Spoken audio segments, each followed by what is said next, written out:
ধৰ্মৰ নামত আপুনি কিমান ৰাজনীতি কৰিব মামা? জাতি ভেদৰ নামত কিমান ৰাজনীতি কৰিব আপুনি? আঁচনিৰ নামত কিমান ৰাজনীতি কৰিব আপুনি? 1250 টকাৰ নামত কিমানক কিনিব আপুনি? মামা, অসমবাসী ইমানো মূৰ্খ নহয়। সকলো অসমবাসী গম পাই আছে, বুজি উঠিছে, দেখিছে।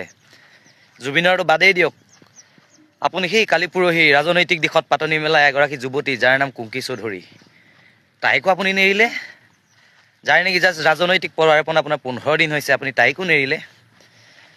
আপোনালোকে চোন ডাঙৰ ডাঙৰ ভাষণ দিয়ে মামা সভাত, আমাৰ দেশৰ ভৱিষ্যত, আমাৰ ৰাজ্যৰ ভৱিষ্যত, আমাৰ যুৱ প্ৰজন্ম, নৱপ্ৰজন্ম বুলি। আজি আপুনি সেই অকণমানি যুৱতীগৰাকীও আপুনি নেৰিলে। মামা, অসমবাসী মূৰ্খ নহয়, অসমবাসী সকলো দেখি আছে। আৰু বিধানসভালৈ অসমবাসীয়ে পঠাব জ্ঞানশ্ৰী বৰা, অখিল গগৈ, কুংকি চৌধুৰী আদি। এইবাৰ মামা আপোনাৰ ৰক্ষা নাই। আপোনাৰ মাথাত আৰু যিমান কেইডাল চুলি আছে আপোনাৰ সকলো উঘালি এবাৰ আপোনাৰ পেলাই দিব, চাই থাকক। হিমন্ত বিশ্ব শৰ্মা গো বেক, গৌৰৱ গগৈ জিন্দাবাদ, গৌৰৱ গগৈ ৱেলকাম, কংগ্ৰেছ জিন্দাবাদ। মই আছো নহয় চব আছে নহয়। মোৰ এনেকে দাম দিছে, আকৌ মেকেলা খুলি দিছে, আকৌ মোৰ এই দিয়াত ধৰিছে। আকৌ তাতে মই কৈছিলো চাব বিচাৰিছিলো, এইটো ভিডিঅ' কৰি চাব লাগিছিলে, মানুহে ভিডিঅ' কৰিব লাগিছিল। এই মিচিং সংগঠনৰ মানুহ MP কেনে সিহঁতে নাৰী ৰক্ষা কৰিছে, ৰক্ষা দিছে। এনেকে ৰক্ষা দিয়ে নেকি? বোৱাৰী মানুহ এনেকে দাঙে নেকি? এইটো চা, মেকেলা এনেকে খুলি দিছে, এনেকে এইটো প্লেট এইটো গুচাব বুলি মোক এনেকে দাঙিছে। তাৰ পৰা এই মাটিৰ পৰা মোৰ গাড়ী উঠি আছিল, মই গাড়ীও মাৰিলে চা। ইলেকশ্যন শেষ হ'ব 9 তাৰিখে, ভোটিং হৈ যাব, কাউন্টিং হ'ব কিন্তু কিমান 4 মে নে 5 মে? 4 মে। এতিয়া ষ্ট্ৰং ৰুম বিলাকত 9 তাৰিখৰ পৰা 4 তাৰিখলৈকে ইমান দিন ৰখাই থোৱাৰ কি কাৰণ আছে, কি যুক্তি আছে তুমি কোৱা? কিয় ৰাখি থৈছে? আপোনাৰ মাজত বিহুটো আছে বাৰু, বিহু কথাটো বাৰু হৈছে, তাৰ পিছতো আকৌ ইমান দিন কিয় ৰখাই থৈছে? কাৰণ কেলে ষ্ট্ৰং ৰুমত থৈ দিয়া মানে এখিনি মানুহ নিয়োগ কৰি ৰখা, এটা দায়িত্বত থকা। ষ্ট্ৰং ৰুম পাইগে, ভোটিঙৰ পাছতে ষ্ট্ৰং ৰুম পাইগৈ, তো সেইখিনি তাত জমা হোৱাৰ পাছত ধৰি ললো বিহুৰ পাছতেতো কাউন্টিং কৰিব পাৰে। বিহুৰ পাছতেতো কৰি দিব, কিয় নোৱাৰে? দুদিনৰ পাছতো কৰি দিব পাৰে। ইমান দিন ধৰি ৰখাৰ এইটো কি বুলি ভাবা তুমি? মানে হেৰি নাই, যুক্তি নাই, ইমান দিন কিয় যুক্তি নাই। এইটো কথা কিন্তু বৰ ভাল নলগা ধৰণৰ কথা দেই। গতিকে কথাটো আলোচনা কৰিলো, আপোনালোকে কি ভাবে কথাটো অকমান জনাব। আমাৰ পূজাৰীক জনাব যে পূজাৰী জানিব লগা আছে কথাখিনি। আপোনালোকৰ কমেণ্টটোৰ কথা পূজাৰীক প্ৰয়োজন আছে, যে আপোনালোকে কি ভাবে যে 4 তাৰিখৰ, ক্ষমা কৰিব, 9 তাৰিখৰ পৰা 4 তাৰিখলৈকে লৈ থকাৰ যুক্তিটো ক'ত? আপোনালোকে কমেণ্ট কৰি জনাওক। পূজাৰীক লাগে বোলে। ব্যৱস্থা যিমানেই কটকটীয়া নহওক, আমি সেইটো দোষাৰোপ কৰিব যোৱা নাই, কিন্তু ব্যৱস্থাৱলীটোৰ কথা কৈছো যে 4 তাৰিখলৈকে 9 তাৰিখৰ পৰা কিয় ৰব লগা হ'ল, কিয় মানে নিৰ্বাচন আয়োগকহে প্ৰশ্ন দেই। নিৰ্বাচন আয়োগে যিহেতু উদ্যোগটো লৈছে, কিয় নিৰ্বাচন আয়োগে ইমান দিন এটা মানে লৈ পেলাই কাউন্টিংটো ৰখাই থৈছে, সেই কথাষাৰ লৈ পেলাই আমাক জনাব লাগে, পূজাৰীক লাগে, কথাটোৰ উত্তৰ লাগে। ঠিক আছে। इस समय हम लोग असम में हैं, जहां चुनाव होने को है। यहां के मुख्यमंत्री हेमंत बिस्वा शर्मा से कुछ सवाल जवाब, एक इंटरव्यू करने की गुजारिश हमने कई दिनों से की, कई प्रयास किए, लेकिन कोई जवाब नहीं मिला। फिर आज असम के दुलियाजान में उनकी एक पब्लिक रैली थी, जहां हम भी पहुंचे और उनसे बातचीत करने की कोशिश की। कुछ समय पहले हेमंत बिस्वा शर्मा ने एक ट्वीट करके हमारी बातचीत का एक हिस्सा पब्लिक के सामने रखा है। अब जो आप देखने वाले हैं वो उस कॉन्वर्सेशन का, यानी बातचीत का पूरा रॉ और अनएडिटेड वीडियो है। Sir, we've been trying to reach you for a very long time. Can we just ask a couple of questions? One or two questions. Just 2 questions, sir. Firstly, do you feel that in your time as a chief minister and before also in the last 5 years, have you been fair to all sections of the Assamese society? All sections are very happy, whether it is Hindu, Muslim, Christian, all are dancing. And we have united Assam. Just one last question, sir. In terms of your candidature, we've spoken to a lot of your friends, families also in the last few days. We've also spoken to people who oppose you, right? And Nobody they, oppose me. no, there are people who oppose you. You'll see nobody will oppose We've me. spoken to many. And my question is, what do you say to people who call you Hitler, who call you anti-democratic, fascist, communalist? What do you say? BBC has a vote in UK. BBC told me Hitler. Assam people told me Mama. Mr. Akhil Gogoi called you that, which is why I'm asking. How would you like to respond to your critics? That's my question, I sir. think BBC should not represent Akhil Gogoi. Sir, we are not representing, sir.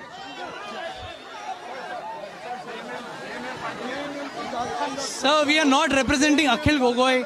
Sir, just one question.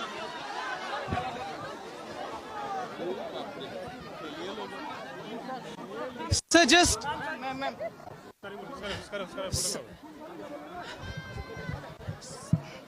Sir, just one line, sir. Just want to ask...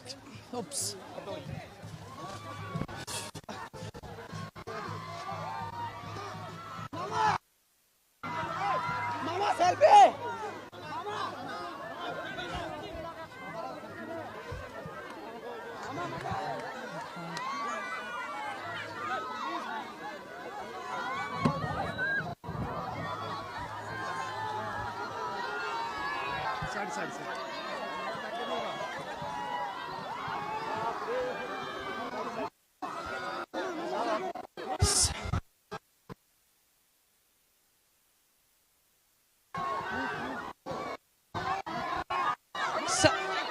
Sir.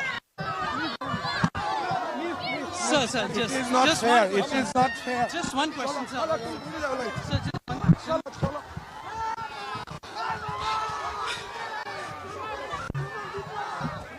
Sir, what's your message to people who fear you? What's your message to people who fear you, sir? BBC should be fair. No, people who fear you. BBC should be fair to all. Sir, just one question. BBC should be fair to all. Fair to? Fair to fear, sir. BBC should be fair to all. So we are doing our job, sir. I don't I've been care. trying to reach you for many days, sir. I don't care. Please.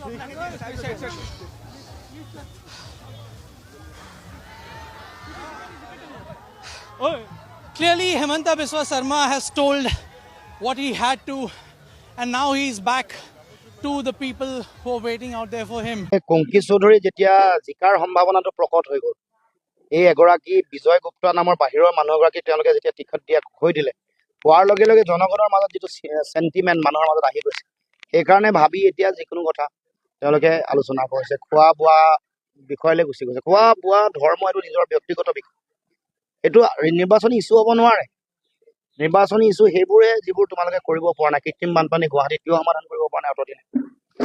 কিয় গুৱাহাটীৰ পাহাৰৰ মানুহৰ মাটিৰ সমস্যাটো কিয় সমাধান কৰিব পৰা নাই? য'ত জনজাতীয় মানুহ আছে, এইবোৰ বিষয় মূল্যবৃদ্ধি কিয় নিয়ন্ত্ৰণ কৰিব পৰা নাই? গুৱাহাটীৰ যান জঁটৰ সমস্যা কিয় সমাধান কৰিব পৰা নাই? সেইকাৰণে বনিয়া কোনোবা এজন আনি টিকেট দি দিলে তেওঁ ভাল, আৰু কংকি চৌধুৰী বেয়া। লণ্ডনত পঢ়ি আহিছে, উচ্চ শিক্ষিত এগৰাকী ছোৱালী, কম বয়সীয়া। এইটো মানে মধ্য গুৱাহাটীত আমাৰ প্ৰাৰ্থী জিকিব, জিকাৰ ভয় মানে এইটো খবৰ অহাৰ লগে লগে ইমবেলেঞ্চ হৈ হিতাহিত জ্ঞান হেৰুৱাই জিতি কথা কোৱা আৰম্ভ কৰিছে। হিমন্ত বিশ্ব শৰ্মাকে সুধিব, তেওঁ আগতেতো যিবোৰ কথা কৈছে তেওঁতো কংগ্ৰেছতে আছিলে। কালি পৰহিলৈকে তেওঁ কংগ্ৰেছত আছিলে। প্ৰথমে আছুত আছিলে, তাৰপিছত আলফা হ'ল, চালফা হ'ল, ৰাতিৰ ভিতৰতে কংগ্ৰেছী হ'ল, কংগ্ৰেছীৰ পিছত বিজেপি, তাৰপিছত AIDF হ'ল। তাৰিখৰ পৰা অসমৰ ৰাজনৈতিক প্ৰেক্ষাপটৰ পৰা Akhil Gogoi tata bye bye. আৰু অখিল গগৈ এতিয়া যিমানে ম্যাদ চুমা খাবলৈ মন যায় চুমা খাব পাৰে, আমি কেতিয়াও বাধা দিব নাযাওঁ। আৰু এইবাৰ অসমৰ ৰাইজে এটা কথা চিন্তা কৰিছে, অসমৰ ৰাইজে এইবাৰ উন্নয়নৰ পক্ষত ভোট দিব। অসমৰ সভ্যতা সংস্কৃতিৰ সুৰক্ষিত ভৱিষ্যতৰ স্বাৰ্থত ভোট দিব। অসমৰ অসমীয়া জাতিটোৱে সুৰক্ষিত ভৱিষ্যতৰ স্বাৰ্থত ভোট দিব। অসমৰ বাই ভনীসকলক সুৰক্ষিত ভৱিষ্যতৰ স্বাৰ্থত ভোট দিব। নিবনুৱা সমস্যাৰ সমাধানৰ স্বাৰ্থত ভোট দিব। অসমৰ সত্ৰ মাটি, নামঘৰ মাটি ৰক্ষাৰ স্বাৰ্থত ভোট দিব। অসমৰ পৰা অবৈধ সংযুক্ত নাগৰিকৰ আগ্ৰাসন বন্ধ কৰাৰ স্বাৰ্থত এইবাৰ কিন্তু অসমৰ ৰাইজে সিদ্ধান্ত গ্ৰহণ কৰিছে আৰু ভোট দিব। ইয়াত যিমানে কোনোবাই নিয়াবমীয়া চিঞৰ বাখৰ নকৰক কিয়, স্পষ্ট কথা, এইবাৰ শিৱসাগৰ সমষ্টিত Akhil Gogoi tata bye bye.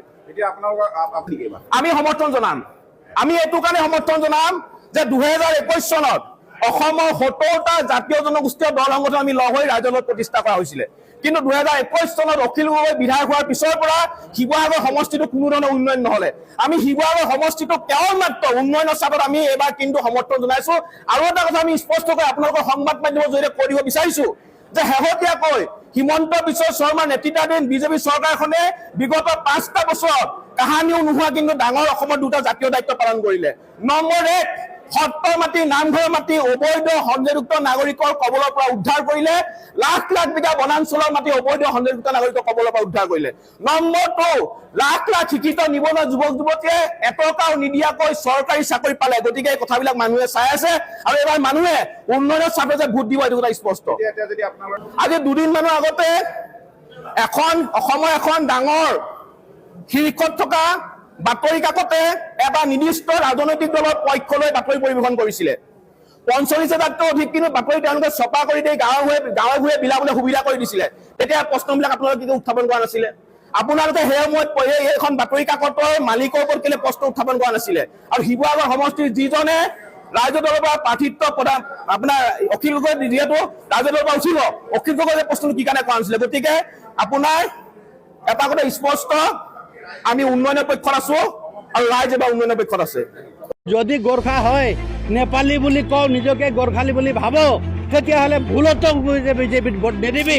যে নেপালীয়ে বোলে গৰু মাংস খায়, পুংগীৰ মাকে গৰু মাংস খায়, ক'ত কেনেকা খায়। ভাবিছে গুপ্তানে কোনোবা এটা উঠাইছে, বিহাৰী এটাক উঠাইছে, তেওঁ হাৰিব। তেওঁ ইমান ডাঙৰ চিফ মিনিষ্টাৰ হৈ পেলাই যা তা কথা ক'লে গোৰ্খালীয়ে সহ্য নকৰে। তেখেতে যেনেকাই ৰাজনীতি কৰক, মোৰ কোনো আপত্তি নাছিলে।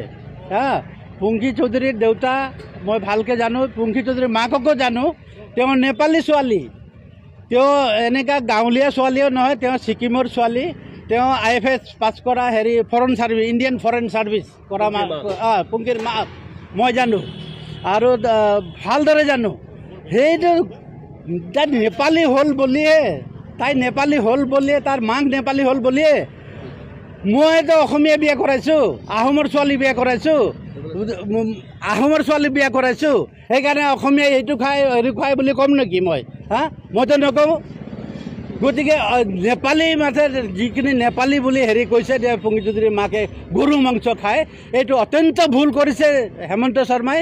হেমন্ত শৰ্মাক মই আগতে বেয়া কোৱা নাই। মই আগতে কৈছোঁ যে হেমন্তৰ নিচিনা চিফ মিনিষ্টাৰ যদি 50 বছৰ আগত হ'লে হয়, আজি আপাৰ আছামত ল'ৰাবিলাকে বা আপাৰ আছামত লোৱাৰে আসামত এই বিদেশী, এই বঙালী, এই নেপালী, এই বিহাৰী, এই বাংলাদেশী এইবিলাক কৰিব লগা নহ'লে হয়, তেখেত হ'ব লাগিছিলে। মই এইটো কথা বিভিন্ন নিউজত আগে পিছে কৈ আছোঁ।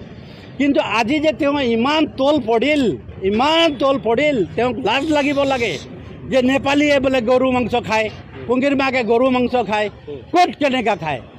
এতিয়া তেওঁ চৌধুৰীৰ লগত বিয়া হৈছে, তেওঁ চৌধুৰীৰ ছোৱালী।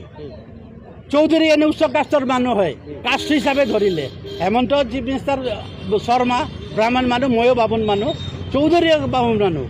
তেওঁৰ কোনো প্ৰশ্নতে কোনো কাইণ্ডতে সেইটো গৰু মাংসৰ কথা কয়তো কোনো নেপালী এই অল অসমত থকাৰ চব গোৰ্খা সিহঁতক ৰিকুৱেষ্ট কৰিছোঁ মই, ভুলতো বিজেপিক ভোট নিদিবি, লাগিলে নোটাত মাৰিবি, নহ'লে ভোটেই নিদিবি।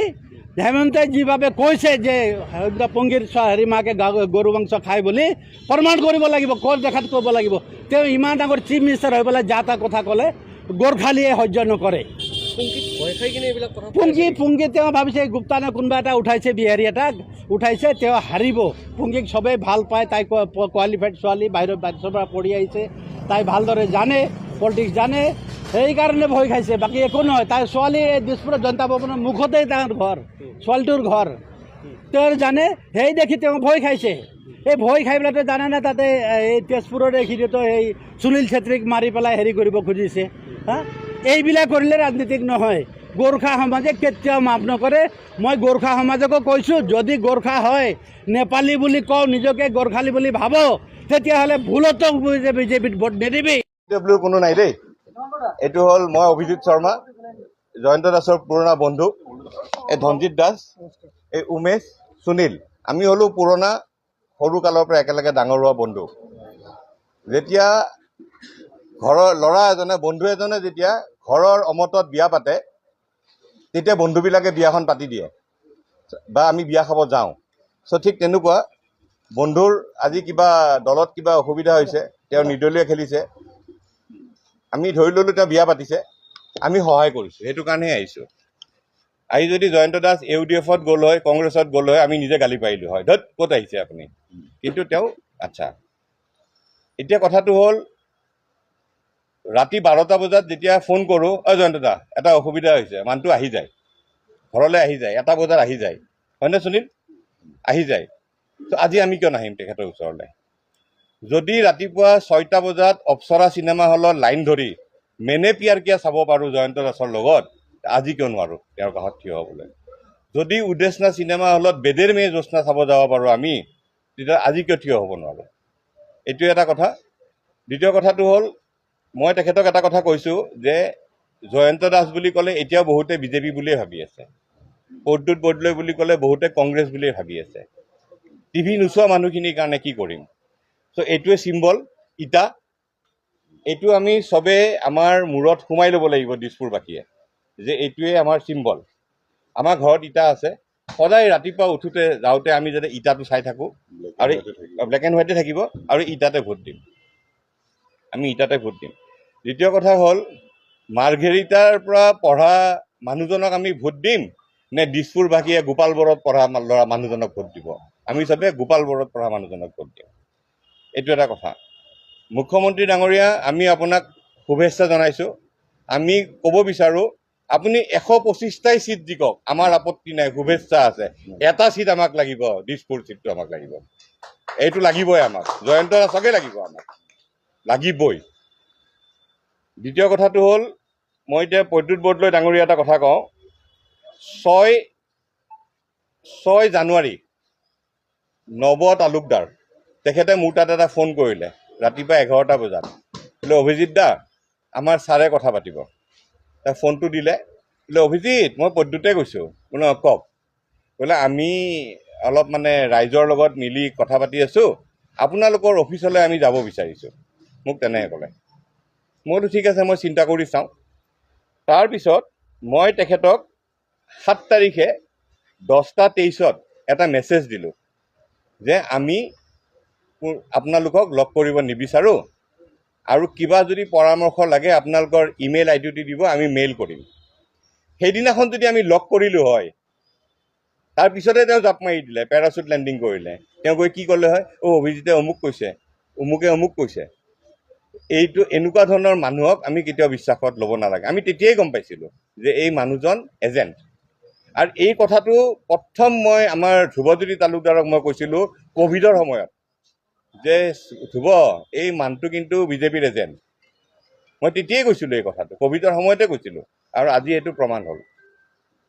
এতিয়া কথাটো হ'ল, দিছপুৰবাসী আমি এজন মানুহকে চিনি পাওঁ, যোনে ৰাতি 12টা 1টা বজাত ফোন কৰিলেও আহি যায়, মাতিলেও আহি যায়। সেই মানুহজন হ'ল জয়ন্ত দাস। আৰু আমি যিমান আমাৰ লগৰ আছোঁ, আমি যিবিলাকে দিনে ৰাতি আগতে লগ হৈছিলোঁ, বহিছিলোঁ, আমি গোটেই আমাৰ বন্ধুবিলাক আমি চবেই জয়ন্ত দাসকে ভোট দিম। আৰু সকলোকে অনুৰোধ কৰিছোঁ, দিছপুৰবাসী যোনে গোপাল বৰুৱাত পঢ়া ল'ৰাটোক বিচাৰে, যোনে বি বৰুৱাত পঢ়া ল'ৰাটোৰ কথা, মানুহটোৰ কথা জানে, যোনে ৰাস্তা ঘাট নালা চব চিনি পায়, কোনো পেৰাচুট লেণ্ডিং কৰা নাই, চবকে ইটাৰ চিনত ভোট দিবলৈ অনুৰোধ কৰিলোঁ। বাকী জয়ন্ত দাক ক'ব।